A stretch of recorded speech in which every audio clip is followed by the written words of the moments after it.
Detrás de las grandes doctrinas penales se quieren hacer grandes deducciones, grandes construcciones que tienen que ver con supuestos tecnicismos penales. Pero en realidad, miren, yo les digo, esto funciona así.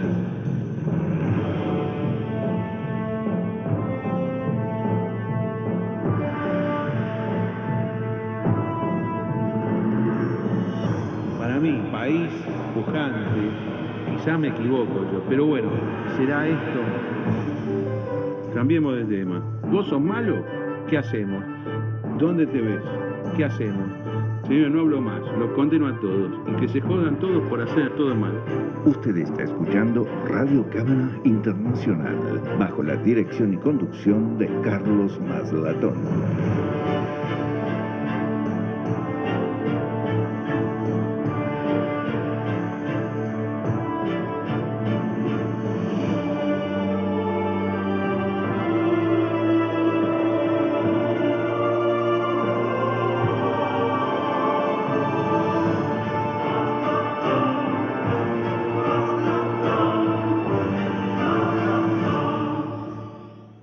Buenos días amigos de Radio Cámara Internacional, aquí saludándolos cordialmente desde la planta 18 del edificio Cámara, Carlos Maslatón, conjuntamente en el día de hoy, en este lunes 2 de febrero del año 2015, con Germán Gegenchatz y tal cual fuera prometido, con el economista Javier Milei, que estuvo la semana pasada con nosotros, hablando en contra del economista francés neomarxista Thomas Piketty. Hoy le pedimos que vuelva aquí a los estudios de la emisora, a los efectos de actualizarnos sobre la economía argentina real de hoy, cómo están las cuentas fiscales, cómo están las cuentas nacionales, cómo es la perspectiva de inflación, cómo es la perspectiva de actividad económica, que nos diga cuánto es el déficit del presupuesto sobre el Producto Bruto Interno, cuánto es el déficit sobre la propia recaudación, cuánto es lo que el Banco Central, para compensar la tremenda irresponsabilidad fiscal que significa el kirchnerismo, y según va a decir, inmediatamente estoy seguro que lo va a decir Javier Milei, el keynesianismo, cómo se compensa esta irresponsabilidad fiscal, cuánto dinero toma el Banco Central, endeudándonos sin que muchos no se lleguen a dar cuenta, pero estas son obligaciones que vamos a tener que pagar en el futuro cuando se acabe esta desgracia histórica que se llama el kirchnerismo. Con Germán Gegenchatz naturalmente nos comunicamos todo el fin de semana porque hubieron muchísimas noticias políticas de importancia, además de toda la cuestión del fiscal Nisman, que sigue, esto sigue como si nada, el gobierno va evidentemente a fabricar el suicidio. Por ahí algunos sectores de ultraderecha están diciendo que lo mataron los judíos para victimizarse, tenían que aparecer estas apreciaciones. Hay un blog ahí diciendo que a Nisman lo mató este periodista de Buenos Aires, Gerald Damián Pachter, que después huyó, habría huido al Estado de Israel, pero bueno, un delirio tras otro.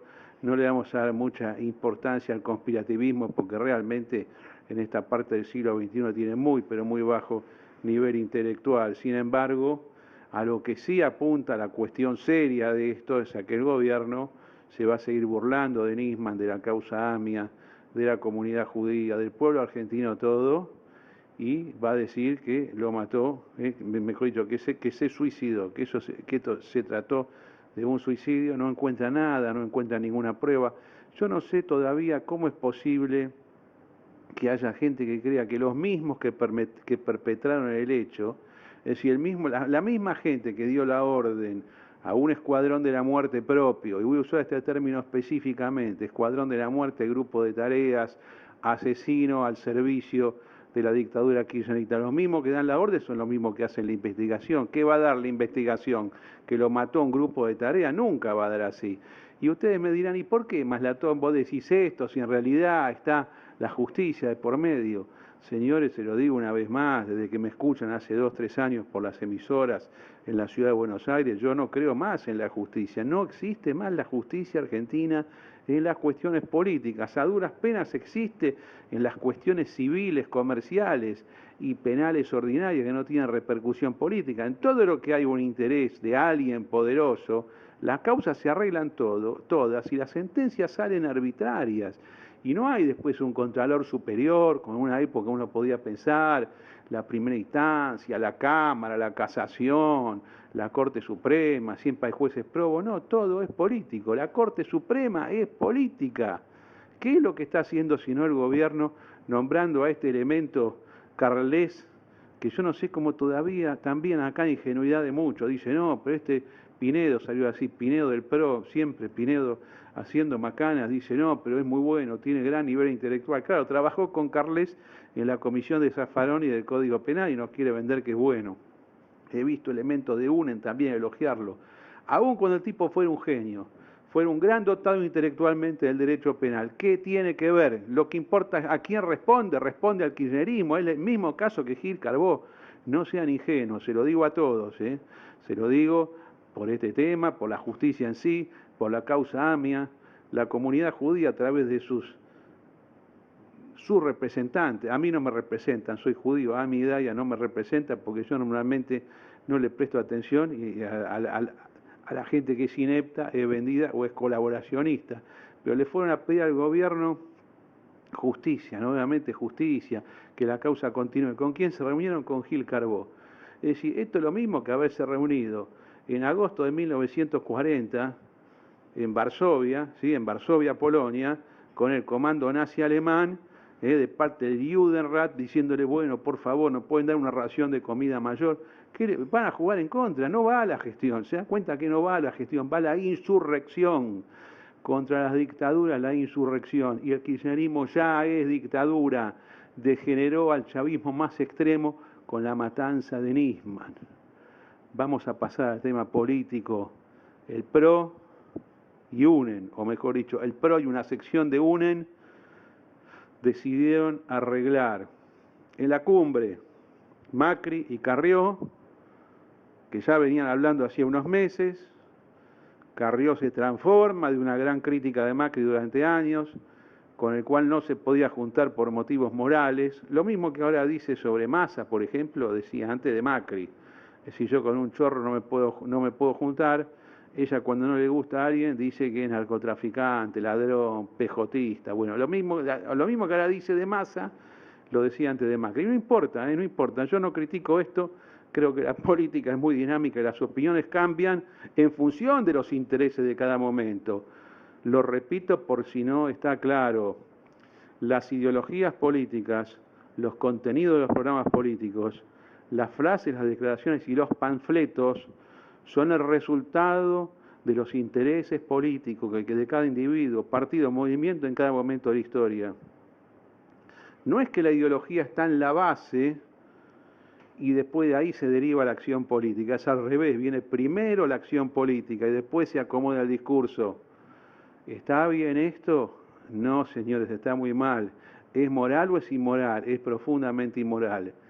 Y sí, es inmoral. ¿Y con esto qué hacemos? Las cosas son como son y yo, que trato de leer la política, describo la realidad. Y la realidad que funciona de esta manera. Carrió, la hipermoralista intachable Carrió, durante años dijo que Macri era un chorro y que no se podía juntar por motivos morales y hoy se junta con él. Me parece bien que se junte Macri y Carrió, me parece correcto, porque Macri, en los primeros años de su acción política, 2002, 3, 4, 5, 6, 7, 8, 9, 10 y hasta el 11, hasta el 2011, tenía una postura intermedia entre radicalismo y peronismo. Es más, estaba más cerca del peronismo que del radicalismo.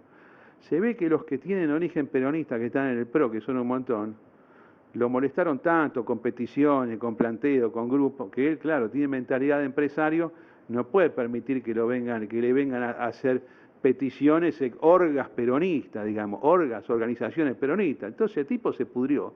Y yo lo que observo de Macri, en que entre el 2011 y el 2013 empezó a tener una transformación y se volvió antiperonista. Antiperonista en el siguiente sentido, él no va a permitir que entidades corporativas peronistas les digan lo que tienen que hacer. Acá también no estoy diciendo ni que está mal ni que está bien, estoy simplemente describiendo. Y eso lo llevó a esa fallida alianza con Massa en el año 2013, alianza que tuvo lugar, se juntaron Macri y Massa y fueron juntos en la provincia de Buenos Aires ante el hecho de que Macri no podía presentar lista porque no le daba, tenía miedo, no quería sacar el 5%, el 10%, no importa, cada uno hace los negocios que quiere. Estoy hablando del 2013, por eso le metió 3 diputados en la lista de Massa. Después de ahí, después que se produjeron idas y vueltas, discusiones con Justosi, ¿se acuerdan? El segundo de la lista de Massa del año pasado, el que era intendente ¿de dónde era? Perdón, de 3 de febrero, ¿no? Justosi. Sí. No, perdón. Justosi, acá me están corrigiendo ambos, de Almirante Brown, no sé cómo me pude equivocar al respecto. Justosi, que era el intendente de Almirante Brown, después del cierre de Macri con Massa en el año 2013, bueno, muchas idas y vueltas, discusiones. Macri dijo, bueno, ahora entra en una etapa no peronista del PRO, voy a ganar sin tener nada que ver con el peronismo, aunque él tiene gente, lo tiene a Ritondo, lo tiene a Elio Rebod, lo tiene a Santilli, sí, tiene un montón de peronistas, pero no los deja operar como orga. Y por otro lado tenemos la convergencia con Carrió, que Carrió está en su fase más antiperonista y más gorila de todas. Entonces Carrió, el discurso que dice, no, acá el problema es el peronismo como tal, institucionalmente, no importa cuál, todo el peronismo entero, como si estuviéramos en septiembre de 1955, al borde de la Revolución y Libertad, todo esto es malo, todo es tachable, todo es impugnable, hay que hacer la cruzada contra el peronismo. Y viene bien con Macri en esto, entonces se juntan objetivamente. No sé si fue el viernes o el sábado, yo creo que fue el sábado, me parece que fue hace mucho tiempo, porque la noticia estuvo muy tratada todo este tiempo. No me queda claro, Germán, ¿fue el viernes o el sábado el anuncio este? El sábado, creo. Fue el sábado. El sábado aparece la foto de ambos, de Carrió y de Macri, y dice, hemos hecho una alianza, vamos a ir juntos este año, pero vamos a competir entre nosotros. Vamos a ver qué es lo que dice Germán Hegenchat. A mí me parece que Carrió es candidata de paja. ¿Qué es una candidata de paja? Bueno, es alguien que se pone como un sparring, pero no es que va a competir. Carrió, yo no sé por qué, pobre chica, tiene tan baja intención de voto presidencial. No llega ni al 2%. Es decir, la gente no la vota a Carrió para presidenta. Acá va a sacar más que 2%. No es que dentro del lema del PRO va a sacar 98 Macri y 2 Carrió. Pero a lo mejor sacan, qué sé yo, 75 a 25.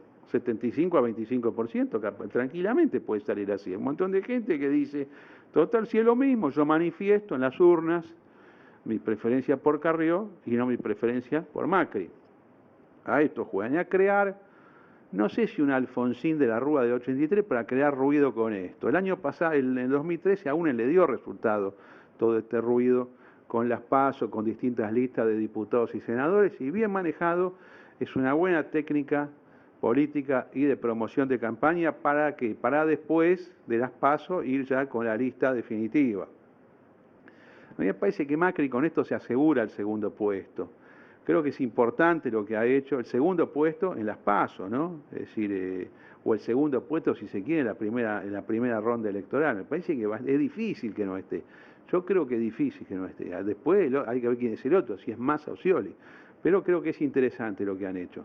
Ahora, hay un montón de dudas que las tiene cualquier persona técnica de la política, que es, bueno, ¿qué es lo que pasa con las listas, porque acá uno va a entrar al cuarto oscuro, cuando sean las PASO, creo que no sé, es el 20 de agosto más o menos, uno va a entrar al cuarto oscuro y va a haber distintos candidatos presidenciales, a veces por cada lema un candidato y a veces múltiples sublemas dentro de cada alianza. Entonces va a entrar a la alianza Pro-UNEN o Pro-ARI o Pro-Coalición Cívica, no sé qué nombre le van a poner, o a lo mejor les ponen un nombre nuevo, que no tenga nada que ver con ninguno de los dos, que fusione los dos y va a decir elijo Macri o elijo Carrió. Pero al lado de Macri, en la capital federal, por ejemplo, va a haber una boleta de diputados.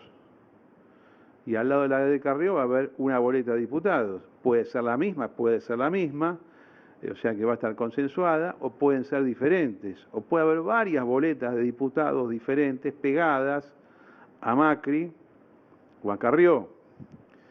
Esto que en la cúpula del PRO y de una en sector Carrió se vio como un festejo. Abajo debe haber desesperación, porque necesariamente, especialmente en el PRO, esto perjudica a las bases del PRO, a los que aspiran a tener cargo de diputados. Si alguien creía que tenía la reelección asegurada, mire, no va a meter muchos diputados del PRO en la capital. Este año se eligen 12. Vamos a suponer que saque 60% Macri en la primera vuelta electoral, que yo no creo es mucho 60%, que saque 50, saca 7 diputados sobre 12. Un escándalo. Una cosa que sean los 7 diputados, yo creo que va a sacar 6 diputados, pero supongamos que le vaya muy bien y saca 7. Macri, presidente, en la primera vuelta. Las listas de diputados, la definitiva que queda es la de la primera vuelta, pero la conformación es la que rige por las listas mezcladas que surjan de las PASO. Hay que ver si reparten por repartición proporcional, sistema del cociente, con piso, sin piso, mayoría y minoría. Esto es un problema interno de cada alianza. No está la ley electoral de fondo diciendo cómo se reparten los cargos en las PASO. Es de acuerdo de cada sector. Pero esto, si alguien del PRO decía, bueno, a mí con que me den el séptimo, yo consigo la reelección o entro de diputado, hoy en día el séptimo del PRO no va a entrar, porque el séptimo del PRO puede quedar 10º, 11º o 12º, con lo cual no entra.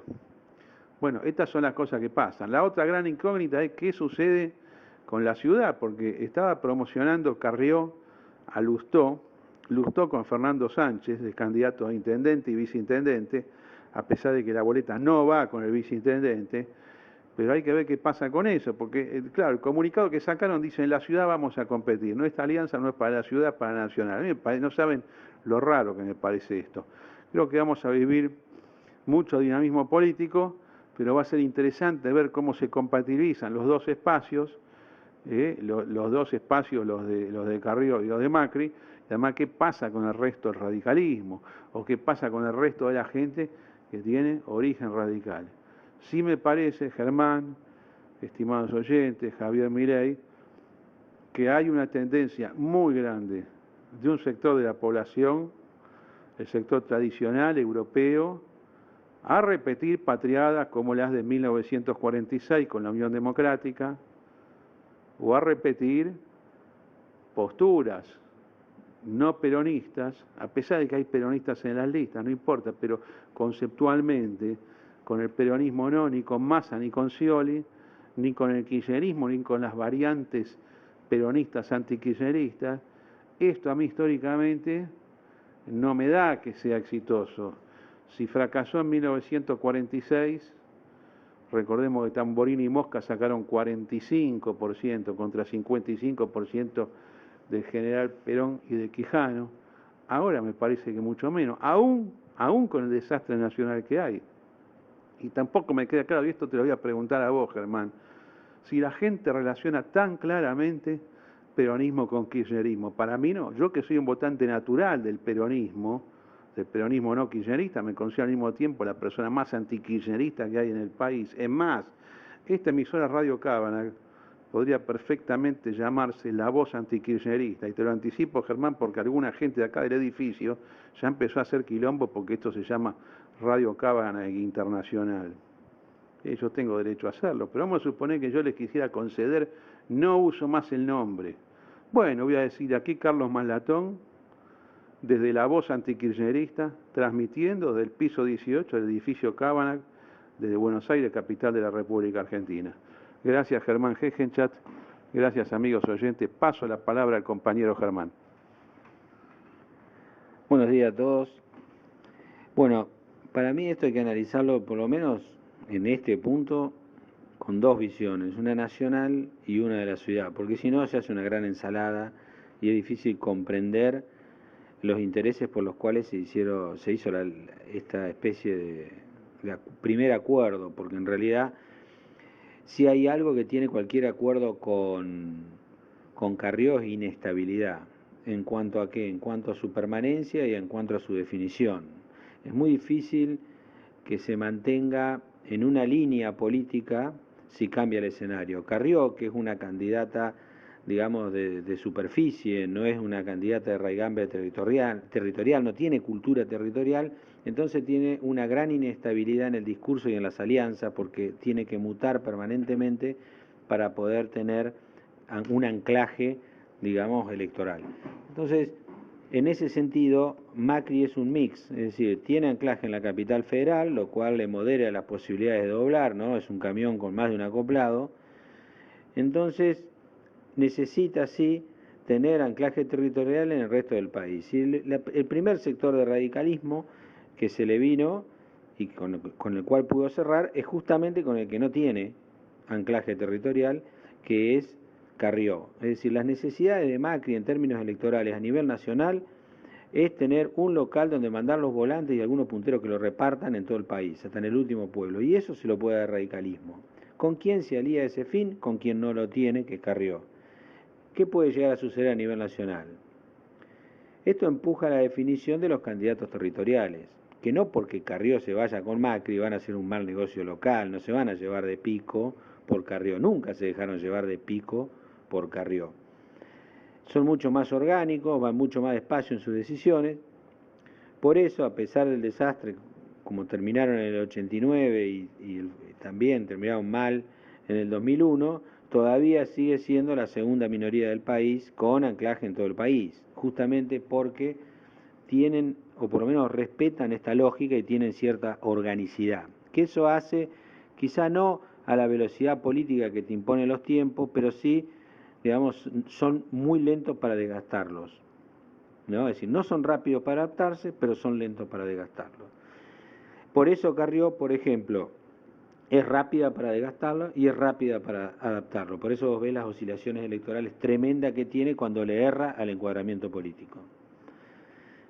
Entonces, a nivel nacional, el negocio, digamos, para Macri es relativo, porque es más un golpe de efecto que un anclaje territorial en todo el país, pero sí es un primer movimiento para empezar a sumar radicalismo de gran importancia. ¿Por qué? Porque en definitiva, si bien Carrió no es una realidad territorial, sí es un símbolo de alcance nacional que tiene anclaje en el radicalismo. Nadie niega de su origen radical, ella tampoco. Es más, lo vive reconociendo y lo vive diciendo. A mí me parece que en términos generales es bueno porque tener una actitud política de ir sumando lo que tiene a disposición me parece bien.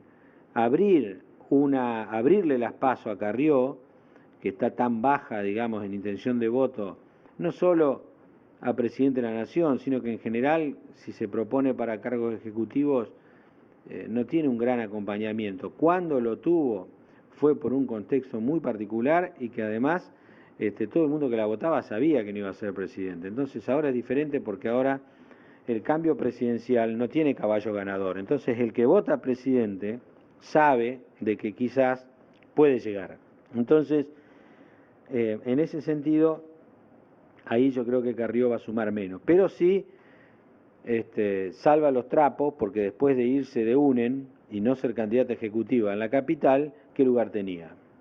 Es difícil de verlo. Entonces, a nivel nacional, para mí el negocio es para Macri. Compró una candidata que le quita el principal contradictor moral que tenía en el escenario, porque al kirchnerismo les corresponde y no le iba a decir nada, y a su vez el resto del espectro no lo ataca, porque si no lo levanta. La única que le quedaba diciéndole cosas feas o con un pasado diciéndole, mirá, vos tenés estas cosas, tenés aquellas en contra, era Carrió, la suma, la neutraliza. Entonces ahora no tiene enemigos naturales en ese campo. Dos preguntas te hago. Obviamente vos podés no tener la respuesta, pero quiero escuchar tu especulación, Jejenchat. Número uno, ¿contemplás la posibilidad de que al final no vayan a las PASO y hagan la fórmula Macri-Carrió con el peligro que eso tiene de que Carrió un día se quede con la presidencia, ¿no? Si ganan, ¿no? Si no ganan, obviamente que no. Y segundo, Sanz, que manifestó su beneplácito por el acuerdo, ¿vos lo ves incorporándose acá? ¿De qué manera? ¿Jugando de qué? ¿Haciendo que compitiendo o simplemente un dirigente que adhiere? Sánchez es administrador del aparato, sabe que como candidato no mide y administra el aparato. Entonces, yo creo que hay dos motivos de alegría para él. por el hecho que Carrió se vaya con Macri. Primero, porque no le lleva estructura. Segundo, porque le saca un dolor de cabeza. Y tercero, porque por ahí, si todo el partido decide ir con Macri, bueno, de última tiene de alguna manera una medición del rebote que da en la sociedad que se lo facilita a Carrió de cómo lo ve. Es decir, no necesita arriesgar él el movimiento. Y después, obviamente, va a tener más capacidad de negociación en todos lados, Sanz, que Carrió. O sea, Carrió puede negociar la capital, en otro lugar que puede hacer nada. Entonces, Sanz, que es un tipo vivo y que piensa en términos territoriales y en términos de cargos, o sea, territorios de cargos electorales y territorio físico que él negocia para obtenerlo, obviamente que le viene bien Carrió. De nuevo, ¿cuáles son las tres razones para mí? La primera, se saca un peso de encima, no la tiene merodeando UNEN, ahora es un problema de Macri. La segunda es que queda como administrador único de la estructura y como, digamos, la cabeza indiscutible de la Unión Cívica Radical a nivel nacional, por lo tanto, es la persona de más peso dentro de Faunen. Y la tercera es que le sirve como prueba piloto para ver qué tanto radical se le va electoralmente. Es decir, le sirve para ver cómo y cuánto puede llegar a negociar en cada territorio. Es decir, está bien que no va a poder vender buzones, le van a contar un poquito más las costillas, pero también es cierto que va a estar más sobre digamos, el error mayor no lo va a cometer. Si realmente se le va mucho radicalismo y él tiene que terminar yendo con Macri, bueno, va a ir y va a evitar la mayor pérdida, que es equivocarse y hacer la gran Masachesi, que es un tema que ellos lo tienen en la cabeza. La gran Masachesi significaría ir solos directamente, el radicalismo o ese sector de UNEN ir solos. Ya con la idea de ir solo está todo el sector de Wiener y la parte izquierda de UNEN. Bueno, después hablamos un poco de eso, tengo algunos datos inclusive territoriales de Santa Fe, pero digamos, y además hay que tener en cuenta algo, ¿no? La estructura más importante que tiene el radicalismo, que es la provincia de Buenos Aires, se mueve con mucha autonomía dentro de la Unión Cívica Radical. Eso hay que tenerlo presente. Digamos, cuando uno dice la Unión Cívica Radical, yo pongo entre paréntesis la provincia de Buenos Aires, porque con ellos negocian, es decir, es todo de un lado y, digamos, Capital queda afuera porque de Carrió, y la provincia de Buenos Aires tiene su mesa, no es una persona, tiene su mesa, que decide de una manera diferente. Entonces, a veces coincide, a veces debate, siempre arregla, pero hay que ceder algo siempre con la provincia de Buenos Aires. Entonces, a nivel nacional, por lo menos la alianza Macri-Carrió yo la veo así. Es más, me parece que si Macri la lleva ordenadita hasta la elección, va a demostrar que algo de política maneja, digamos, porque es difícil de arriar, digamos, es un ternero difícil de arriar Carrió. Entonces, bueno, en ese sentido, me parece que es un desafío que le suma a Macri, pero es un desafío primero, no una suma solamente.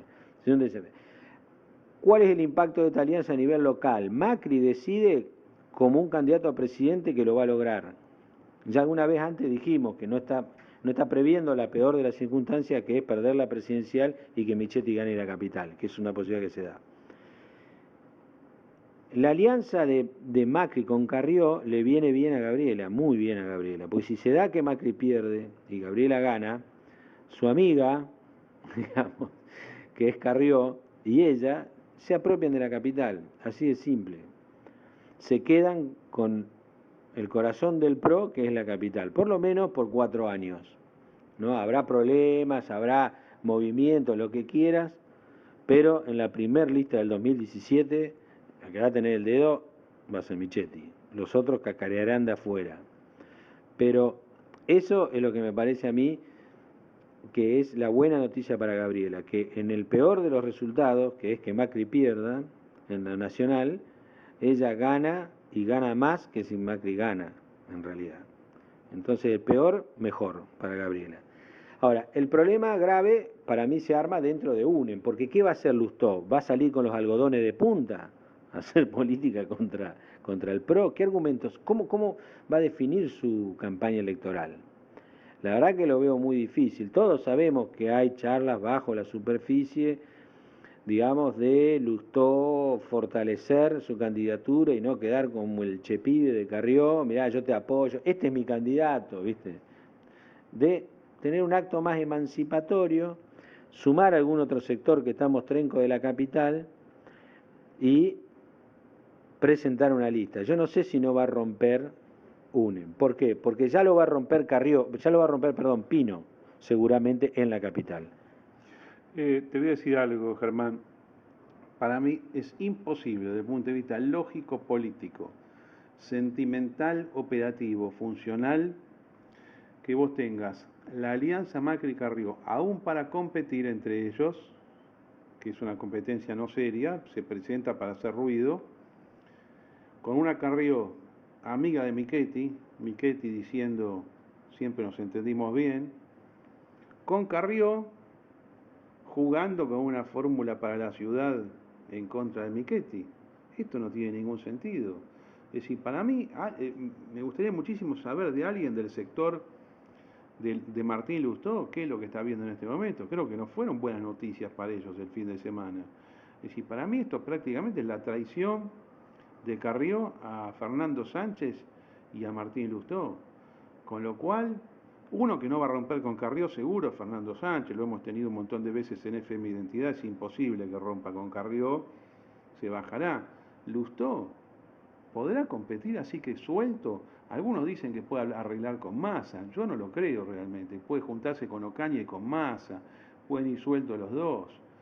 Pero es muy difícil la situación de Lunen, que era, inclusive el que era más cercano a Carrió con esta jugada. Y lo que me pregunto también es qué nivel de consulta existió. Yo creo que ninguno. Me parece que esta noticia sorprendió a todo el mundo.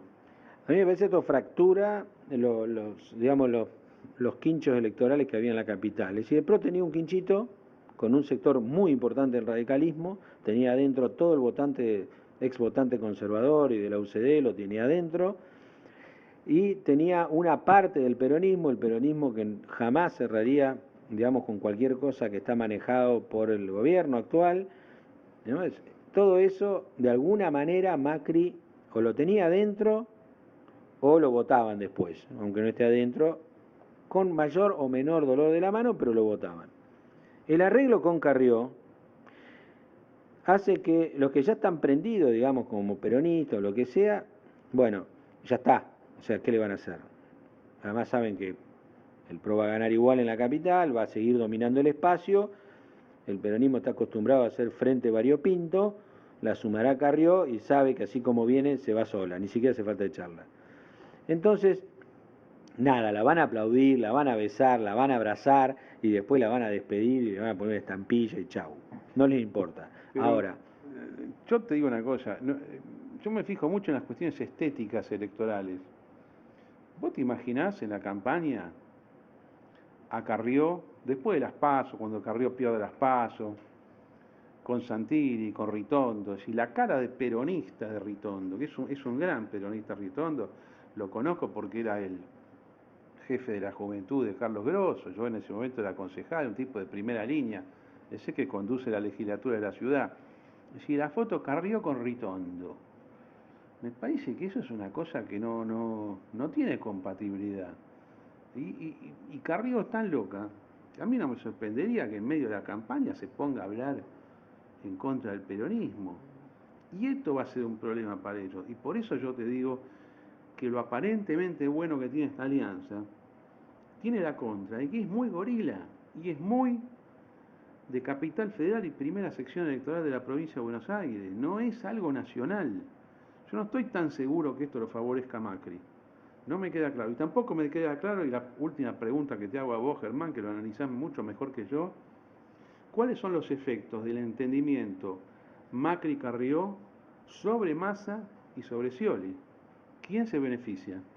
hay algunos que dicen que esta alianza es contra Massa, porque Massa tuvo una reunión con la cúpula del radicalismo, obviamente que Macri quedó afuera de esa, y apuró cerrar con Carrió para hacer una señal al radicalismo, miren que yo acá les abro la puerta y lo dejo competir. Ahora, el problema es que para el radicalismo le sacó un peso encima llevándose la Carrió. A mí me parece que la medida es buena, digamos, en cuanto a imagen, decir, bueno, yo sumo, digamos, tiene todas las críticas que le podían hacer a Massa cuando sumó Tallé. Digamos, obviamente que no lo digo en términos éticos, sino en términos estéticos. Pero lo que sí, digamos, Massa sigue tejiendo a su ritmo. Yo creo que no va a alterarle ni el procedimiento que está llevando a cabo, no lo va a acelerar, no lo va a desesperar, porque a Carrió, digamos, Carrió es una pesimista innata. Entonces, cuando las cosas van mal, sube. Pero como tiene un tema de esta inestabilidad que tiene, en términos políticos es complicado. Sobre todo en río revuelto, que mantenga el rumbo un barco, no es fácil, ¿viste? No es fácil. Vos necesitas mucha conducción política. Y Carrió, en realidad, justamente lidera un montón de espacios, muchos espacios lideró, armó y destruyó, porque es inconducible. Entonces, se da todo lo que dice porque es pesimista y el país viene cuesta abajo, lógicamente. Además, si vos decís va a llover, va a llover, va a llover, va a llover, algún día llueve, eso es obvio, digamos, pero capaz que pasan 4 años de sol, ¿tá? O más. Digo, como es una pesimista nata, entonces en política parece que acierta. Ahora, para compensar, ese dice, no, la Argentina va a salir adelante, viste, yo veo futuro, está bien, pero la gente no te vota a vos para construir ese futuro. No la vota, presidente, no se candidatea seriamente, digamos, a eso. Sin duda tiene un gran rol a la hora de atacar, digamos, cuestiones de contenido ético y demás, sí, tiene una voluntad enorme, o sea, tiene una conducta intachable, si todo ese tipo de cosas yo lo veo bien. Pero patina a la hora de las alianzas electorales. Y vos fijate que, por ejemplo, esto que vos decís, que es una alianza gorila o qué sé yo, todo eso, es la lectura de Pino Solanas. La que vos hacés es la lectura de Pino Solanas. Pino Solanas dice que esta es la lista de Estados Unidos, así, lisa y llanamente. Dijo que era la lista de Estados Unidos y además que dijo que los que deciden en términos electorales para sacar más o menos votos son los grandes traidores. Sí, bueno, está bien. A ver, yo la verdad que no coincido con esa lectura. O sea, a mí me parece que, a ver, las alianzas electorales se acomodan a los escenarios electorales. Entonces son, digamos, como un arreglo de los números para cerrar un balance que dé bien, digamos, pero la empresa es otra cosa. Entonces, Macri está haciendo cuestiones electorales, está sumando, tratando de sumar a través de la imagen y sacando a ver cuánto me resta y cuánto me suma, si le suma más, suma, lo trae, ¿no? Lo mismo hace Massa con criterios electorales. ¿Son grandes traidores? No son grandes traidores, están haciendo política. Al que les gusta bien y al que no, bueno, mañana va a tener esa lista para votar, guarda. La gente que le gusta a Carrió, mañana lo va a tener a Macri para votar. Es decir, a ese que era señalado como socio del kirchnerismo y demás. Entonces, guarda porque hay dos formas de hacer política. Una de manera testimonial, para mostrarse a la sociedad como un tipo bueno, coherente y demás. Que bueno, yo creo que el que tiene plata y tiempo lo puede hacer, ¿viste? O sea, Pino Solana es un tipo que está jubilado, ¿viste? Que no tiene ningún problema, puede decir todo lo que quiera, pero para mí la realidad no se mueve por ese lado.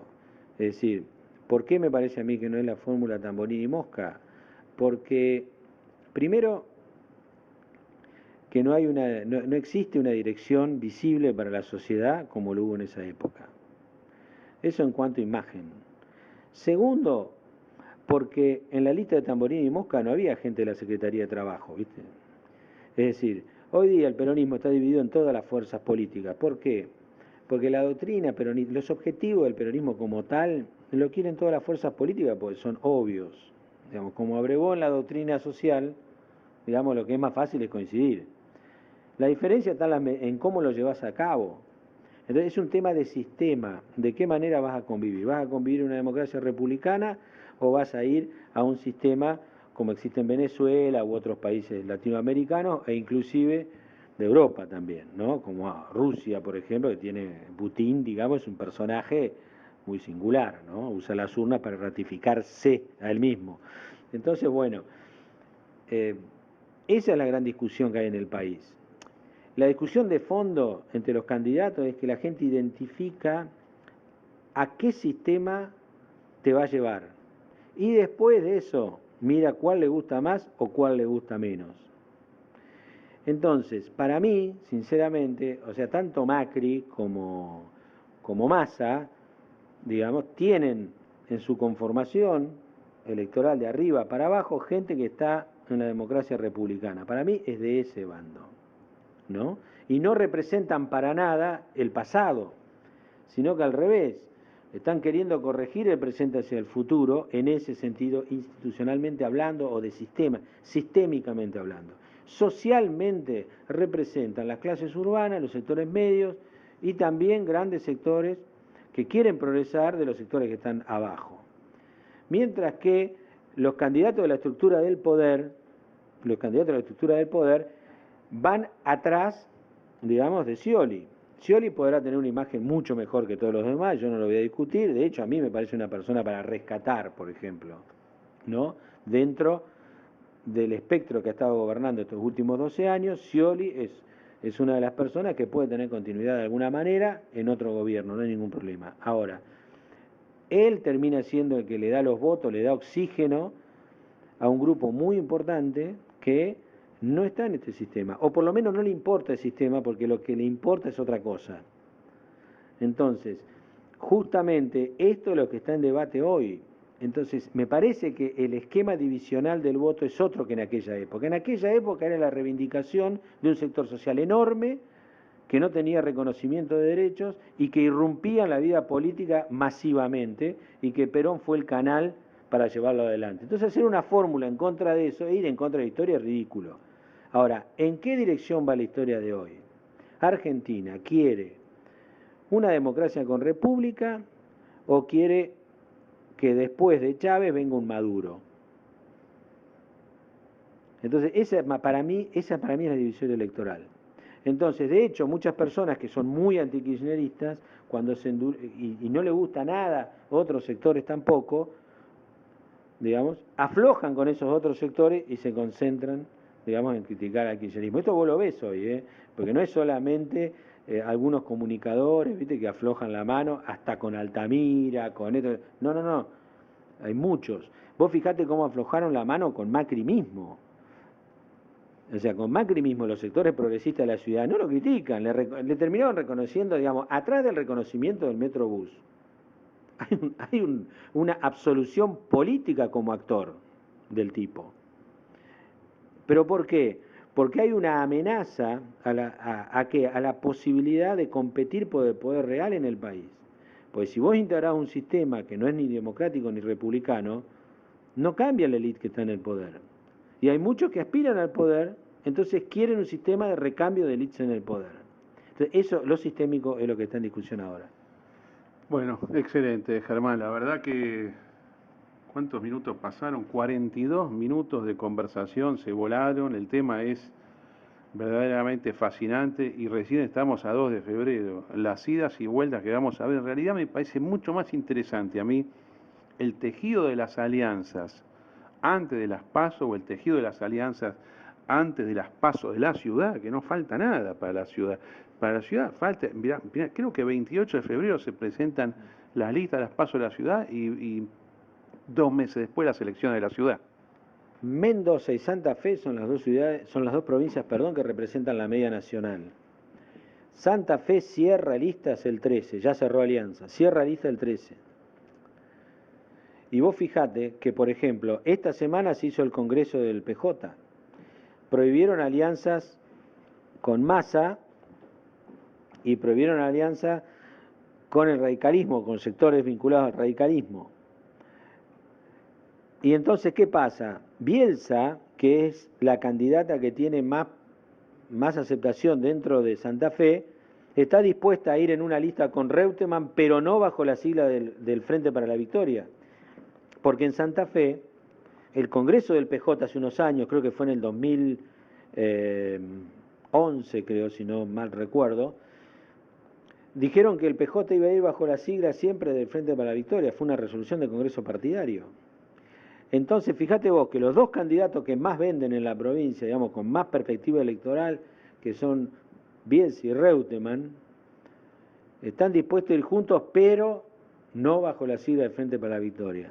O sea, mirá hasta qué punto llega esta división que te comento, que tiene que ver con lo sistémico, porque lo que perciben los actores políticos es que la sociedad tiene una demanda de forma de gobierno bajo un sistema determinado que este gobierno lo puso en discusión.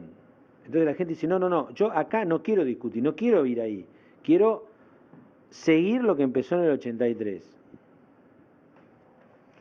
Bueno, en un par de minutos nomás estamos con Javier Milei, aquí en Radio Cábanac Internacional, con actualización de los números. Nuevamente digo, la parte política del país es verdaderamente fascinante en este febrero, que empieza con todo, con estos anticipos que nos ha dado Mauricio Macri y que nos ha dado Elisa Carrió el fin de semana. Ya volvemos, amigos.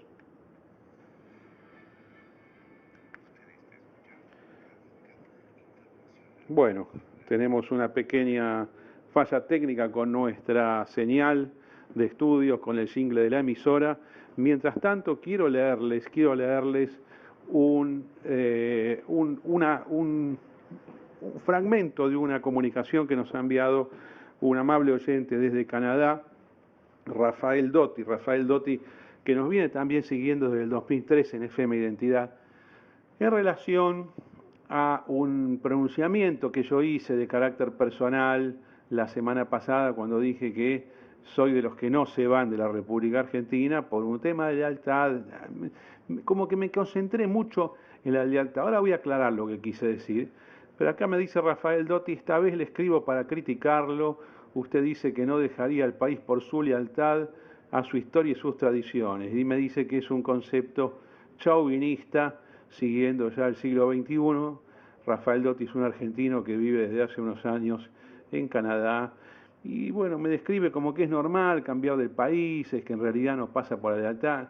Yo entiendo todo esto, de ninguna manera quise atacar a los que tomaron la decisión de vivir en el extranjero, para nada, es más, me parece que se puede ser argentino y vivir en el exterior, no va a un tema de territorialidad. Yo dije que no me voy del país, y lo voy a aclarar ahora para que quede bien en claro. Dije que no me voy del país porque me interesa estar acá, me interesa, estoy acostumbrado, me gusta seguir los acontecimientos, me gusta seguir la historia, tengo metida la historia argentina en mi cabeza, la historia política, la historia social, y me parece que irme acá del día a día a mí me restaría información, conocimiento. Por supuesto tengo derecho a hacerlo, no critico ningún movimiento de personas, es más, los movimientos de personas en el mundo son normales y hay que aceptarlos como tales. Vamos ahora a pasarle la palabra, a pasar la posta al amigo Javier Milei, economista nacional, que había estado la semana pasada, como dije anteriormente, comentando el último libro de Thomas Piketty, el economista neomarxista francés, pero le hemos pedido ahora que nos actualice números, cómo ve la economía. Te aclaro, Milei, que no es un pedido de mi parte, sino que todos los oyentes han escrito diciendo: queremos nuevamente a Milei que nos diga qué está pasando. Adelante, compañero. Buen día, Carlos. Buen día, Germán. Bueno, yo, de hecho, en el día de ayer Infobae me publicó una nota que se llama Malas noticias desde Viena para Kichilov. Básicamente lo que... Desde Viena, en realidad, vos te referías a que como que le están escribiendo los economistas de la escuela austríaca. Claro. Yo te quiero comenzar, cuando vi el título, digo, no sé, hubo alguna reunión internacional en Viena, se reunieron los ministros de finanzas, hablaron del tema Argentina, bajaron una línea así abstracta sobre cómo tratar a países como Grecia, Irán, como Argentina, Venezuela. No, le estaba escribiendo von Mises, von Hayek, Karl Menger, impresionante el artículo. Sí, ahí básicamente lo que hago es presentar cómo ven los austríacos este problema y cómo ven este problema el propio ministro Kichilov. Concretamente, yo trabajo en ese artículo con la idea del modelo austríaco, del boom and bust, y básicamente, en la teoría austríaca, o sea, vos cómo creces, ahorrás como consecuencia de que decidís pasar consumo del presente al futuro, ese ahorro se transforma en inversión, esa inversión se transforma en un incremento de la relación capital trabajo dentro de la economía, eso aumenta el producto per cápita y por ende, digamos, la sociedad aumenta su bienestar desde ese punto de vista. Para mí, digamos, el gobierno ha dañado ese proceso desde dos lugares. Una de las formas en la cual lo ha dañado es mediante la caída del ahorro por, digamos, esta desquiciada política fiscal que hemos tenido desde el arribo del keynesiano Axel Kicillof al Ministerio de Economía, y que, por otro lado, el hecho del Banco Central, digamos, continuamente generando tasa de interés real negativa, eso también penaliza al ahorro, y lo interesante es que falsea la señal de precios. Entonces, al falsear la señal de precios se genera un boom artificial en términos de consumo e inversión que después en los hechos no se logra realizar. Ahora, perdón que te interrumpa con la siguiente observación que yo quiero hacer. Nosotros estamos en un modelo donde el Estado tiene el manejo de las finanzas públicas, tiene el manejo de la recaudación impositiva, puede decir cuánto cobra, todo lo que quiera, total, ya no hay límites legales en el Congreso como antes, puede tomar deuda para financiar la tesorería, puede financiar la tesorería con emisión monetaria espuria, el Banco Central, a través de una entidad nefasta que se llama los adelantos transitorios, que están en la Carta Orgánica del Banco Central y que han sido historia argentina por más de 70 años. Y además tiene un mecanismo que se llama, que viene el Banco Central y absorbe dinero diciendo yo tomo la plata que está en el mercado, yo pago. Yo digo una cosa, ¿qué joda es esta, Milei? El Estado, además de manejar los impuestos, gastar lo que se le da la gana, emitir moneda, después viene y dice, no, todo esto que yo emití lo puedo tomar y después yo tengo deuda. O sea, emite y tiene deuda. Así, yo te digo una cosa, ni hablar lo mío como contribuyente, ya como ciudadano, me revientan por todos lados, porque yo estoy debiendo a su vez lo que está gastando el Banco Central. Sí, así es. Igual, digamos, ahora tratemos de ordenar el mecanismo, o sea, digo, esto de poner el marco analítico y después vamos a entrar a los problemas de la política fiscal, la política monetaria y por qué la gran batalla del 2015 va a ser la esterilización. Concretamente, volviendo al tema de la teoría austríaca, básicamente vos falseaste las señales de precios, digamos, destrozaste el ahorro, ¿sí? Eso lo que está generando es una contracción de la oferta agregada de la economía, por decirlo de alguna manera. Esto quiere decir que si no bajan los salarios reales va a haber desempleo, ¿sí? Es así de lisa y llano, y si los sindicalistas logran defender el salario real, lo que vas a tener es un aumento del desempleo, con lo cual digo, probablemente tengas alguna solución en el medio. Y básicamente lo que dice el artículo es que en el pensamiento keynesiano, digamos, de Kicillof, o sea, él va a querer estimular la demanda agregada, y si el problema efectivamente es una contracción de oferta, si él quiere estimular más la demanda agregada y financiar eso con emisión monetaria, eso lo que va a producir es que el remedio es peor que la enfermedad. O sea, ese es el marco analítico. Después, digamos, o sea, básicamente lo que uno ve es que desde que Kicillof llegó al Ministerio de Economía, a pesar de tener el mejor contexto internacional de la historia, porque con los más altos términos de intercambio de la historia, con las tasas más bajas de la historia, digo, con todos los países emergentes recibiendo oleadas de dinero por doquier, ¿sí? Digamos, nosotros, o sea, hemos expulsado capital, digamos, nos hemos fumado el equivalente de 2 planes Marshall en términos de fuga de capitales, verdaderamente. Y además, no solo eso, sino que además, si la economía hubiera mantenido la tendencia que venía trayendo desde el 2012 en adelante, hoy tendríamos que tener un PBI per cápita en dólares del 75% más alto, aún sin corregir por el tipo de cambio, digamos, entre el oficial y el paralelo. Con lo cual, verdaderamente estamos frente al caso de una gestión verdaderamente desastrosa, estamos frente a una oportunidad perdida. Hoy Argentina debería tener un PBI per cápita de más de $32.000 y no lo tiene básicamente como consecuencia de las políticas adoptadas por este gobierno. Y esto, digamos, digamos, y esto para los ¿De que... cuánto es para vos el ingreso por habitante ahora contra los 32.000 dólares anuales que deberíamos tener en condiciones normales de país? ¿Cuánto es lo que tenemos ahora? Hoy, digamos, el declarado es de 12.800, pero todos sabemos que no es sostenible, ¿no? Pero debe ser 9.000 entonces. Quiere decir que nosotros podríamos ser como nada, como nada, de no haberse alterado el rumbo de los mejores años de los 90, 3, 4 veces el nivel de vida más alto que ahora. Exactamente, hoy podríamos estar en algo intermedio entre lo que es Italia y España. Ahora, ¿vos te imaginás lo que sería si esto fuese como los países mediterráneos de Europa? Lo que sería el bombazo de Argentina. Sí, efectivamente, pero decidimos ir por una solución en la cual, digamos, la imagen más clara es la gente, digamos, en el discurso de Cristina en el patio de las Palmeras, bañándose, digamos, en la fuente, ¿no?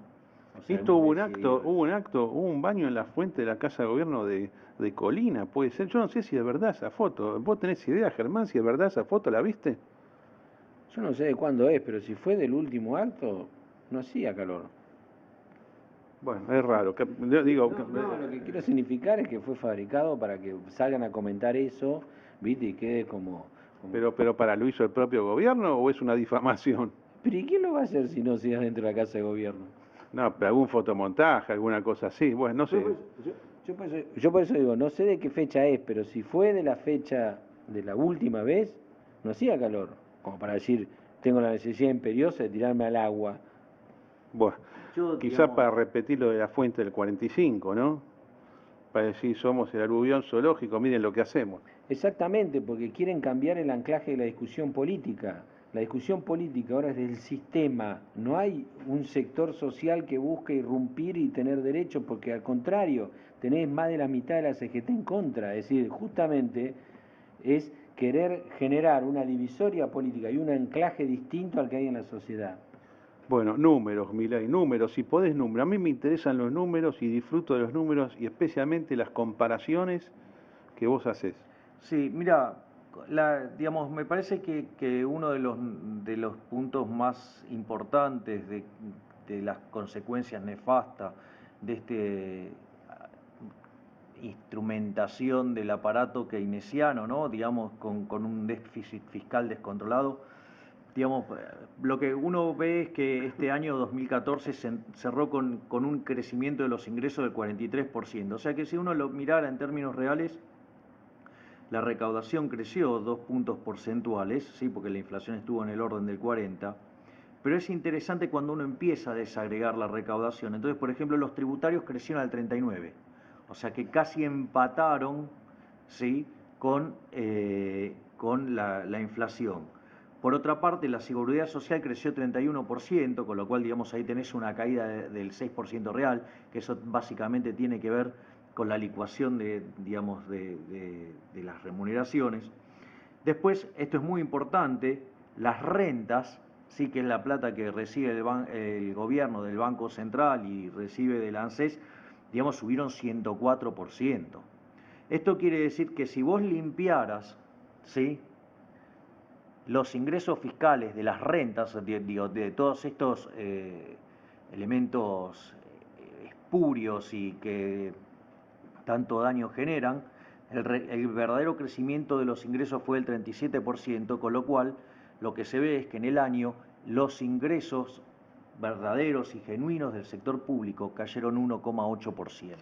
Sí, pero tiene que haber algo más. ¿Vos tenés algún desagregado quizás de IVA y débitos y créditos? Esos impuestos son muy interesantes verlos, porque tienen el menor efecto devaluatorio en principio posible. Sí, ahí, digamos, esas cosas existen, digamos, yo, digamos, hoy no traje el Tenés procesamiento. los grandes números, perfecto. Claro, digo, para que vayamos sobre la discusión grande, porque si no se nos hace muy largo. Entonces, ¿y qué es lo importante de esto? Mientras que nosotros tenemos que cae, digamos, los ingresos verdaderos en términos reales, lo que tenemos es que el gasto total, sí, en términos reales subió 3,7%, es decir, el gasto nominal subió 45%, es decir, le ganó a la inflación. ¿Y eso dónde se ve? Se ve en el gasto corriente, que también creció al 45%, Las remuneraciones crecieron 41%, con lo cual casi estuvieron un poquitito arriba de la inflación. La seguridad social estuvo en 34%, con lo cual, digo, eso es lo que muestra es la licuación, digamos, que hubo, por ejemplo, en los jubilados. Las transferencias, que tienen que ver con los subsidios y todas estas cosas, crecieron 53%, o sea, los intereses crecieron 70%, los gastos de capital, digamos, 45%, y el gasto primario 43%. Esto quiere decir que el gobierno siguió insistiendo con esta tónica keynesiana, ¿sí?, de seguir aumentando el déficit fiscal como mecanismo de estimular la demanda y que eso genere crecimiento, y sin embargo lo que uno ve es que lejos de generar crecimiento, lo que sí generó fue una aceleración inflacionaria a niveles del 40% y caídas en el nivel de actividad y la destrucción de más de 500.000 puestos de trabajo. Y si uno quiere ver lo que ha sido la evolución, digamos, del resultado primario que muestra este año Argentina, el resultado primario es de 159.000 millones de pesos negativos cuando uno lo mira en rentas. Es decir, y ese 159.000 millones es 20 veces más grande, ¿sí?, que los 7.000 millones que teníamos de déficit en el año 2010. Y eso también se traduce en un brutal aumento del déficit fiscal total, ¿sí?, que hoy está en el orden de 230.000 millones de mangos, ¿sí?, y que es 8 veces más grande que el que teníamos en el año 2010. Y esto lo que ha llevado es que el déficit fiscal de Argentina, ¿sí?, en términos de PBI sin rentas, ¿sí?, sea del 6% aproximadamente. 6% déficit fiscal sobre el Producto Bruto. Sí, el total. Y hay una parte todavía que es más grave y a mí me parece mucho más complicado, y porque digo, no lo dice ningún economista de ninguna parte del arco político, es que Argentina tiene un déficit fiscal primario, que es el operativo, de 4.1 del PBI. Y Argentina tiene 45% de deuda en términos de PBI. Es decir, que Argentina, para poder honrar sus compromisos, aun cuando pudiera crecer al 3%, lo cual, digamos, con un gobierno como en estas características es muy optimista, esto quiere decir que debería tener por lo menos un superávit fiscal primario de cerca de 2.6 del PBI. Es decir que, muchachos, a ver, esta economía necesita de base, para no volver a caer en default, un ajuste de 7 puntos del PBI. Es decir, me parece que esto es de una gravedad impresionante. Ya llegaron las propuestas recesivas de la escuela de Chicago, te van a decir. No, bueno, es que eso, digamos, yo, digamos, de hecho, he tenido algunas críticas de esas características y esas... No creo que te importe mucho, ¿no? No, porque en realidad vienen del arco keynesiano, que son verdaderamente muy pobres en el manejo de lo que se llaman las restricciones de presupuesto y muy pobres en los manejos de equilibrio general, ¿sí? Porque la realidad es que si vos haces el ajuste, en realidad lo que vos vas a tener es una retransferencia de ingresos. Entonces, por ejemplo, fíjate esto, nosotros hicimos junto con Federico Ferrell y Massa, hicimos una simulación de qué pasaría, ¿sí?, si vos haces o no haces los ajustes, ¿sí? Entonces, por ejemplo, si vos no haces el ajuste y seguimos por donde estamos, o sea, vamos camino a convertirnos en un país pobre. O sea, hoy tenemos un PBI per cápita que es 20% de Estados Unidos, puesto en dinámica, vamos camino, ¿sí?, a ser un país que va a tener un 8% del PBI de Estados Unidos. O sea, nos vamos a convertir en un país pobre de largo plazo. Entonces lo que hicimos nosotros fue decir, bueno, a ver, ¿qué pasa si instrumentamos este ajuste? 8% decís por habitante. 8%, claro, o sea, tomás el PBI per cápita, vos en general se mide contra el de Estados Unidos. ¿Pero el de Estados Unidos cuánto es? ¿Qué son? ¿60.000 millones? hoy, ¿No es?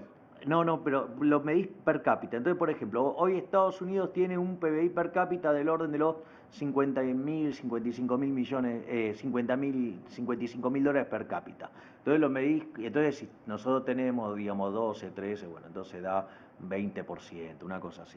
O sea, si nosotros seguimos en este sendero, digamos, de largo plazo nos convertimos en un país pobre. O sea, porque vamos a un nivel de PBI que va a representar el 7-8% del de Estados Unidos. Ahora, cuando vos haces este ajuste que nosotros estamos diciendo, vos sabés que implicaría un salto enorme en términos de ahorro. Digo, porque la economía argentina ahorra mucho. La economía argentina tiene un ahorro de 23 puntos del PBI, pero tenemos a un sector público, ¿me entendés?, que tiene un déficit de 5. Esto quiere decir que si vos corrigieras la cuestión fiscal, la tasa de ahorro de la economía saltaría a niveles aproximadamente del 30%, y eso generaría una aceleración del crecimiento que más o menos, si vos el ajuste lo haces de shock, en 38 años la economía argentina convergería a los niveles de producto per cápita de los de Estados Unidos, o, digamos, si lo haces gradual, converges en 41 años. O sea, con lo cual, digamos, o sea, lejos de ser algo que va a derivar en mayor pobreza, todo lo contrario, o sea, va a generar mayor riqueza. Lo que pasa es que... Siempre igual puede haber hechos extraordinarios No, que haga se converja más rápido o nunca, ¿no? no, eso está claro, eso está claro. O sea, uno de lo que está haciendo es una simulación de cómo funcionaría esto. Lo que pasa es que, claro, a los keynesianos esto nunca le da la cuenta, porque para ellos, o sea, el ahorro es malo. O sea, lo que no se dan cuenta es que si vos consumís menos y ahorras más, lo que haces es estás invirtiendo más. Pero, digamos, ellos eso en la cabeza, digamos, como tienen problemas con la restricción del presupuesto, no han logrado calarle y mantienen esa restricción. Una reflexión del compañero Germán Hechen, ya quiere intervenir también en temas económicos. Una pregunta en realidad más que una reflexión. Cuando vos decís que en realidad cuando vos haces un ajuste se genera una transferencia de recursos, ¿de dónde salen y a dónde van? Bueno, fíjate esto, si vos hoy, por ejemplo, mirá lo que, o sea, hoy Argentina tiene un déficit del orden de 6 puntos del PBI, que más o menos está mapeado, ¿sí?, con lo que es el déficit de los subsidios económicos. Fíjate que vos en el fondo eso lo terminás financiando con impuesto inflacionario, con lo cual se lo haces pagar mayoritariamente a los pobres, y, digamos, vos estás perjudicando a los pobres, favoreciendo a los más ricos con los servicios subsidiados. Si vos automáticamente vos eliminaras esas transferencias, ¿sí?, y las empresas podrían cobrar la tarifa que corresponde, vos le estarías sacando ingresos, ¿sí?, a los que más tienen, porque ahora estarían pagando, ¿sí?, las tarifas como corresponde, pero al mismo tiempo, como dejarías de tener déficit fiscal y dejarías de tener necesidad de financiación vía emisión monetaria, dejarías de cobrar impuesto inflacionario y dejarías de perjudicar a los pobres. Esto quiere decir que vos generarías una redistribución del ingreso desde los que más tienen hacia los que menos tienen, y eso podría generar hasta un boom de consumo, con lo cual, si además vos esto lo haces con un gobierno que tenga reputación y que sea creíble, vos haces un ajuste de esas características y en lugar de ser contractivo, sería expansivo. De hecho, todos los ajustes que se hicieron en Argentina, todos los ajustes que se hicieron de shock en Argentina, desde el 52 en adelante, salvo el del 59 que tuvo apretón monetario, todos fueron expansivos. Con lo cual, digamos, esa es la parte, digamos, que siempre le pasa a los keynesianos, no pueden hacer frente con los datos. O sea, el modelo keynesiano falla siempre. Lo que pasa es que el modelo keynesiano, ¿sí?, endulza los oídos de los políticos derrochadores con intenciones de convertirse en mesías, ¿sí?, del pueblo. Entonces, digamos, ese es el eje central. Es más, fíjate esto, nosotros también hicimos un ejercicio donde decimos, la verdad que este sector público que tenemos, o sea, no sirve para nada, cobra un montón de impuestos y la verdad que brinda pocos servicios y de muy mala calidad, con lo cual, digamos, sería mucho mejor que nos devuelvan la plata y que nos dejen elegir a nosotros, que seguramente lo vamos a hacer muchísimo mejor, y la verdad es que nunca lo vamos a hacer peor que ellos, ¿sí? Entonces hicimos la simulación de un caso donde además se hace una reducción del tamaño del sector público que pasa de 40% del PBI a 25% del PBI. Y esto es muy interesante porque recuerden que yo hace un rato dije que la convergencia en el caso de shock tardaba 38 años, en el caso gradual 41. Lo que pasaría si uno hace esto es que se acelerarían los tiempos de la convergencia. Entonces podríamos converger a a ser como Estados Unidos en 24 años, en el caso de shock, y en 27 años, ¿sí?, en el caso del gradual. Entonces, y fíjense lo que pasaría, ¿sí?, en 10 años. Si esto nosotros lo hiciéramos para ver qué pasaría en los próximos 10 años, en el caso del shock, que llegaríamos a un nivel del PBI per cápita del 67% del de Estados Unidos, seríamos como lo que sería hoy Italia. O sea, tendríamos un PBI, digamos, del orden de los $37.000. Y si lo hiciéramos gradual, ¿sí?, estaríamos más o menos como Arabia Saudita con cerca de $28.000. Y si esto lo tomás en un intervalo un poquito más largo de tiempo, ponele en 20 años, para que se den una idea, llegaríamos a un PBI per cápita del 96% en 20 años, es decir, que nos pareceríamos a Holanda en el caso de shock, y en el caso gradual nos pareceríamos a Alemania con un PBI del orden de los $48.000 y seríamos 88%, tendríamos un PBI per cápita del 88% del de Estados Unidos. Es decir, que esto de que el ajuste es malo, en realidad es problema de mala teoría, de la mala teoría keynesiana. Pero ahí, digamos, yo quiero volver a levantar... Ahora te voy a decir una cosa, siempre te lo voy a comentar y perdón que insista. Qué bueno que sos con el kirchnerismo llamándolo keynesiano. Qué moderación que tenés. Pues para mí es una mezcla de fascismo y marxismo. Sí, ya sé lo que me vas a decir, que Keynes escribió en su momento y vos has hecho citas dirigidas a los líderes fascistas de la década del 30, ¿no? Bueno, ahí vamos a hablar, de hecho, en el prefacio de la teoría general de la edición en alemán, el propio Keynes, digamos, yo he levantado esa nota textual tomada del texto de Keynes, que verdaderamente le canta loas a Adolf Hitler, ¿no? O sea, y habla de que su libro es muy propicio para regímenes totalitarios, con lo cual... ¿Dice eso específicamente? Sí, claro, digamos, o sea, lo tendría que buscar ahora, digamos, si quieren, pero digamos... La verdad que es una cosa tremenda, pero esto, ¿sabes lo que te marca? Que en el año 36 el mundo veía a Alemania como un país común y corriente, no lo veía como lo que finalmente fue. Y esta sensación mundial de Alemania, bueno, un país un poquito autoritario, un tipo medio loco que grita, que dan discursos, 33, 34, 35, 37, 37, 38, hasta Kristallnacht, era un país estándar. A ver. Medio autoritario nomás, pero era inimaginable todo lo que venía después. Y el comportamiento de la gente en esos países y las minorías que después fueron exterminadas, no tuvieron esta conciencia. A ver la cita. Yo digo, te la leo tal cual. Esto es escrito por John Maynard Keynes el 7 de septiembre de 1936, prefacio a la edición en alemán, que dice: no obstante, la teoría del producto en su totalidad que este libro tratará de ofrecer es, por mucho, más fácilmente aceptable a las condiciones de un Estado totalitario que la teoría de la producción y distribución de un producto dado bajo condiciones de libre competencia y en buena medida de laissez-faire. O sea, directamente con confesión de parte, esto es un escándalo, y es el prefacio a la edición alemana. ¿No está en los otros idiomas esto? No, esto está solo en la edición en alemán, o sea...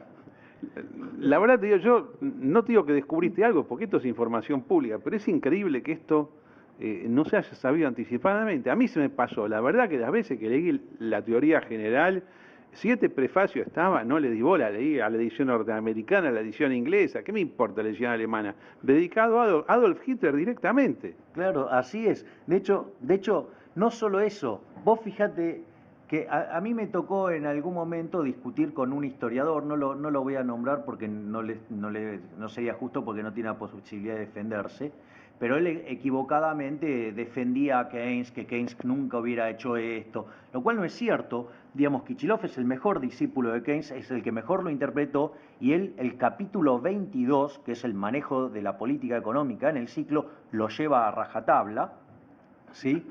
Pero, digamos, al margen de eso, cuando vos mirás la construcción de la teoría general, muchos de los conceptos de la teoría general habían sido desarrollados por Marx.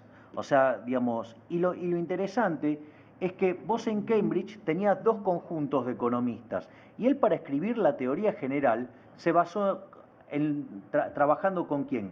Con Joan Robinson, con Robert Harrod y con Kant.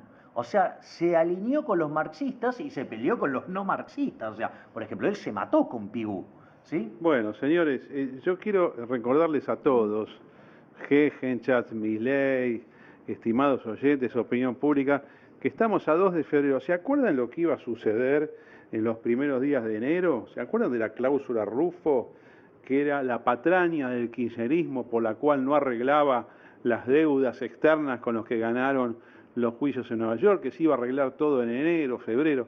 Ni se habla del tema, tengamos presente cómo se miente, cuántas ilusiones que hay en materia de política económica y de política que tiene que ver con los problemas externos del país.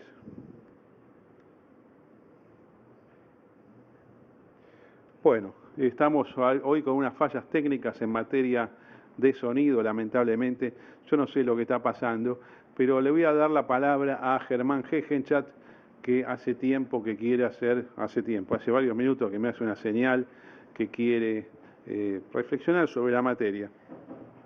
Es un bocadito, nada más, que creo que esta integración, digamos, de el análisis político con el análisis económico, me parece que es lo aconsejable para mirar los tiempos en los que uno vive, porque en realidad a todo proyecto político se le debe una visión económica y un análisis económico. Es decir, no es raro de que un gobierno que quiere endurecer el sistema, que quiere reducir las libertades de debatir, digamos, sus propuestas, e inclusive quizá el sistema mismo, no lo sé, yo por lo menos lo que veo es que si vos querés invadir la justicia para salvarte o para lo que sea, digamos, hoy te puede salvar un juicio, pero mañana, digamos, te sirve para manejar directamente y borrar la división de poderes y pasar a otro sistema.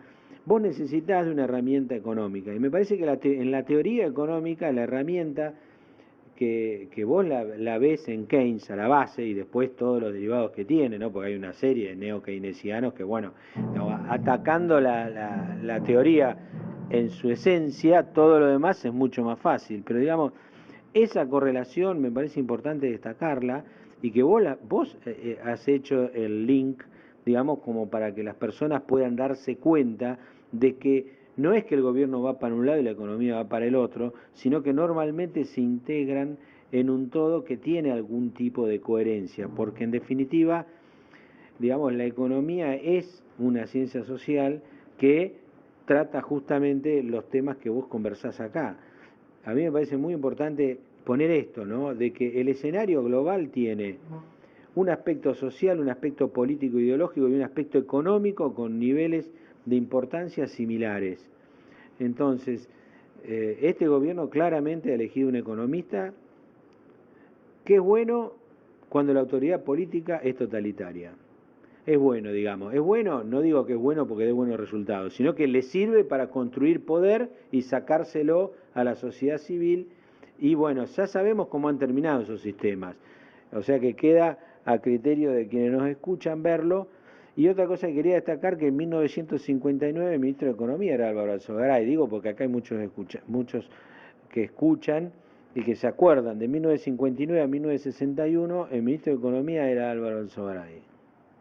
Pero discúlpame, ¿qué es lo que quiere decir con eso? Sí, fue ministro de Economía de Frondizi. Bueno, justamente que en esa época es en el único momento en donde las transferencias de los ajustes no se dieron de la forma que indica Javier Milei. A ver, Milei, bueno, contestar aquí a lo que dice el compañero Gegenchat. Y última pregunta, porque ¿sabés cuánto llegamos de programa? No por culpa tuya, 1:20, vamos a hacer 5 minutos más. Lo razonable de un podcast más o menos es 1:30, ¿no? Podríamos hacerlo más largo también. Yo quería hacer un programa de 2 horas hoy, pero me lo boicoteó Germán Gegenchat porque por un tema de la cantidad de tiempo que uno puede resistir. A mí hay otras críticas de los oyentes también, que hay que pasar más música, que hay que pasar mensajes de los oyentes. Esperen, no, señores, ¿saben cómo es esta radio? Esta radio, entre comillas. Esta radio es un iPhone 6 que yo tengo con mi mano casi todo el programa y uso el aparato de grabación del iPhone 6. Y a veces lo tiene en la mano el iPhone 6, lo tiene Germán G. para que yo pueda ir a poner acá en un Zeppelin. Un Zeppelin es simplemente es un artefacto que difunde música, donde tengo un iPod conectado y ahí ponemos la señal de Radio Cábana Internacional. Pero es esto nada más. No tenemos todavía ni hablar de una radio online, de FM, ni nada de eso. No lo tenemos armado. En el futuro podemos tenerlo, pero por ahora es un podcast hecho a pedal. Entonces, por eso quizás suene un poco como que le está faltando dinámica radial. Es cierto, vamos a ver lo que hacemos. Uno hace lo que puede. Esto es un hobby, no es una empresa comercial. Trabajamos de acuerdo a nuestras posibilidades. El viernes, 1000 disculpas por no haber hecho el programa. Me justifiqué por el Facebook, me sentía muy mal, realmente pésimo, me sentía simplemente como un desequilibrio general, nada raro, tenía dolor de cabeza, ataque de hígado, síntomas de gripe que finalmente no se produjeron. No tomo nada, yo soy naturalista, no soy como Javier Milei que cree mucho en la medicina intervencionista, yo creo en la medicina liberal. A veces se dan estas diferencias, ¿no? Economistas liberales que medicinalmente son estatistas, comunistas, intervencionistas, y también pasa lo contrario, mucha gente de izquierda que está con el naturalismo. Yo digo, aplica tu naturalismo a la economía y vas a ver que estamos todos lindos. Yo soy coherente en las dos cosas, en economía liberal, en política liberal, en derechos humanos, en cuestiones sociales, y en medicina también soy liberal. Milei, capaz que tenés que decir varias cosas después de nuestros comentarios, pero trata de jugarte en los próximos minutos qué va a hacer el gobierno de acá a fin de año. Mirá, con lo que quieras, si querés empezar por esto último, si querés contestar lo anterior. Mira, yo lo que creo es que el regreso, digamos, el hecho de que cómo ha manejado el Banco Central Banoli en estos últimos meses muestra que estamos frente al regreso de Marcó del Pont. Para verlo en términos muy concretos, durante el año 2014 se emitieron 85.000 millones de pesos. En los primeros 9 meses del año, Fábrega emitió 5.000 millones y Banoli emitió 80.000 millones. Es decir que en un tercio del tiempo Banoli emitió 16 veces más. ¿Pero este es el real o es el neto? No, esto es el neto, ¿sí? Bueno, es el neto, pero en realidad emitió más y después tomaron. No, pero ¿Por qué no les gusta a los economistas plantearlo así como yo te lo estoy diciendo? Vamos a ponerlo en estos términos. A ver, por ejemplo, que es la cuenta que a mí me interesa hacer. Durante la gestión de Fábrega, digamos, por el sector público se emitieron 76.000 millones, ¿sí? Y se absorbió el 148% de esa emisión. Mientras que durante la gestión de Banoli se emitieron 85.000 millones y se esterilizó solo el 11%.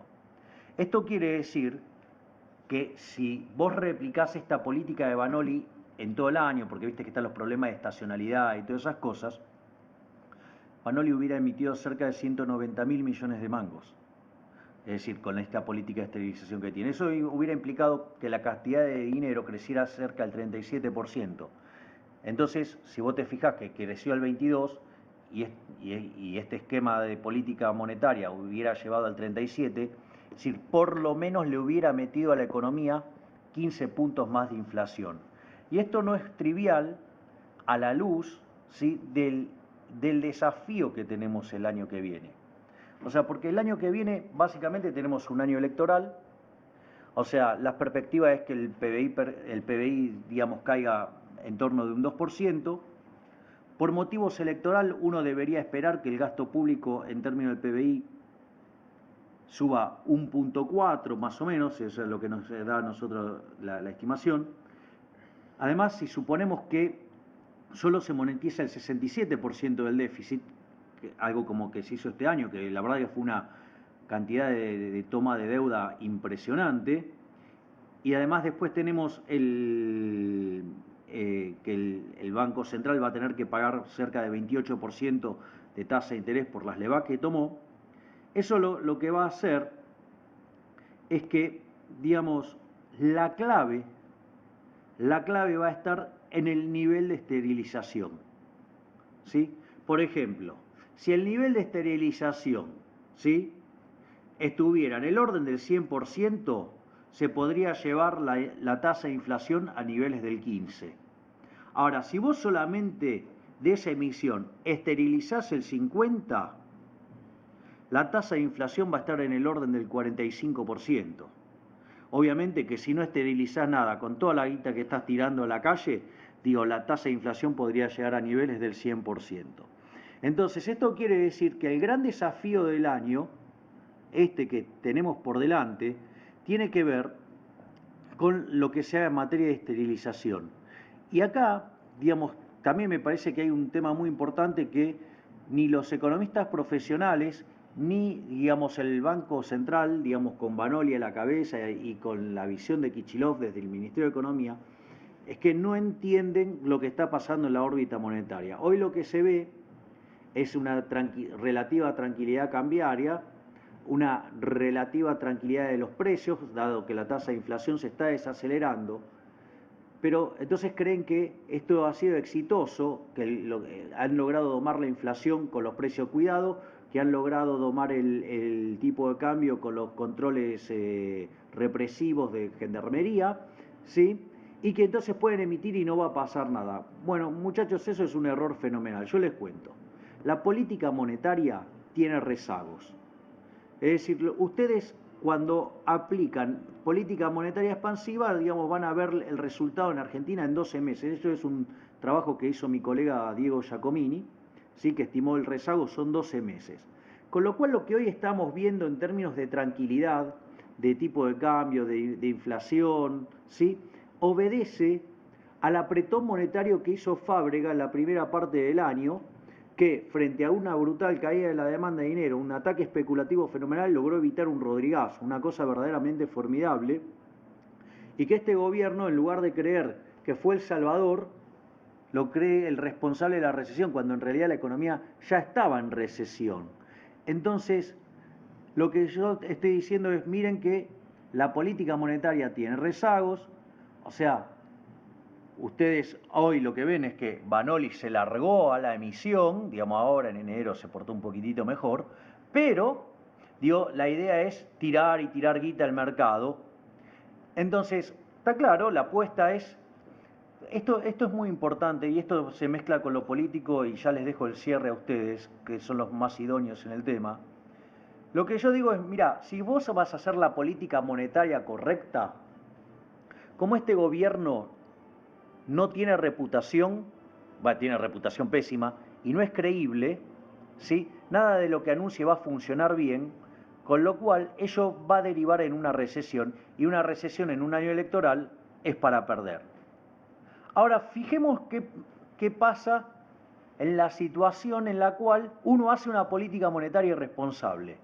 Una chance es que se te caiga la demanda de dinero, te estalle una crisis y pierdas las elecciones. Pero la otra es que jugando con el tema de los lags, ¿sí?, los retardos de la política monetaria, estalle al próximo gobierno o, digamos, o sea, vos te saques el problema de encima y electoralmente te sirve para mantener una base de sustentación. Con lo cual los incentivos, digo, como yo veo estas cosas, desde la política, es a tener una política monetaria desastrosa y rezar que le estalle a otro para mantener una cuota de poder. Pero bueno, eso es como yo lo veo. Bueno, excelente. Mire, y quiero comentarles a todos que YPF, la acción, la empresa que confiscó el gobierno en el 2012 y que arregló un conflicto con Repsol, que era el principal accionista en el 2014, ya vale menos, sensiblemente menos, mañana voy a tirar los números, de lo que el gobierno pagó por el 51% confiscado, ¿eh? Así que mal negocio por el momento para los que quieren ver las cosas desde ese punto de vista. Amigos, con esto cerramos la edición de este lunes 2 de febrero. Carlos Malatón, cordialmente, hasta mañana, Radio Cábala Internacional. Los esperamos, amigos. Gracias.